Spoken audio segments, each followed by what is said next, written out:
Hey, Angela Gurley here, and doing another in my series, Don't Sweat the Small Stuff. This book was for women. It was a great gift from my cousin and her dad a few years ago for my birthday. And even some of the things that I'm sharing aren't just for moms, right? So, I want to ask you a question. Are you overcommitted? I know that I would have lots of activities. I'd rush my kids from here to there, and they weren't necessarily my kids' activities, they were things that I was doing. And I heard somebody saying about being overcommitted. When you're overcommitted, I mean, having a family is already like, having a small committee already anyway, isn't it? It's like already having a pretty huge responsibility. And when you overcommit yourself, it really can distract you from the time you're spending with your family, the time you may be working on your home business, and just at times having a little quiet time to yourself, right? So I had a bunch of things that I was doing, some things that I had been doing for years.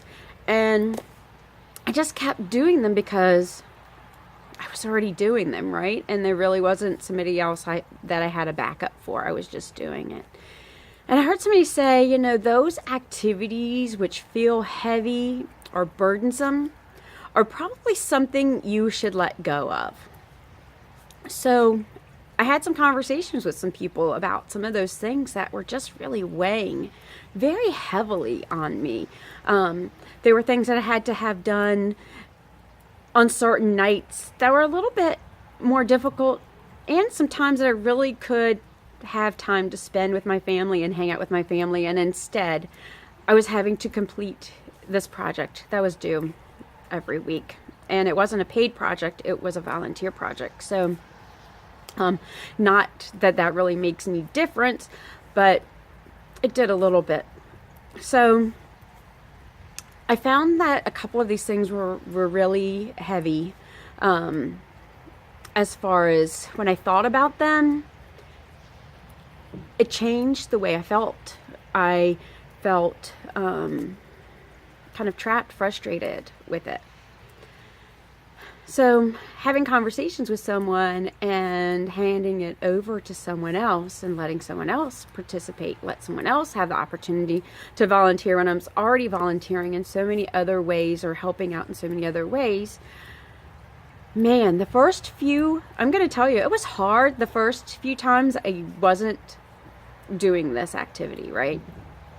It was really hard to let go and watch somebody else do it because, again, I had been doing it for about 10 years, every week for 10 years, right? So that was a long time to let go of something. But I'm going to tell you, as I let go and I let it wash over me, the time that I had, extra time that I had, the extra fun that I was having with my family, the extra lightness that I could spend doing a couple activities that I really wanted to do. Wow, what a difference. So, are there things in your life right now that are just feeling so heavy, that are feeling burdensome? Maybe see if you can have somebody else lighten that load for you. Maybe you're being too overcommitted in some of the extra activities that aren't your job, that aren't your responsibility. Maybe you need to just ask someone else to help you out so that you can have a little time to yourself, because it's really important for peace of mind to have that, don't you think? So, I will be shouting out to you a little bit more. If you have any topics, you don't sweat the small stuff kind of things that you would like for me to talk about, leave me a comment below. Tell me ways that you might be a little overcommitted and how maybe I ought to help you release some of those. Have a wonderful day.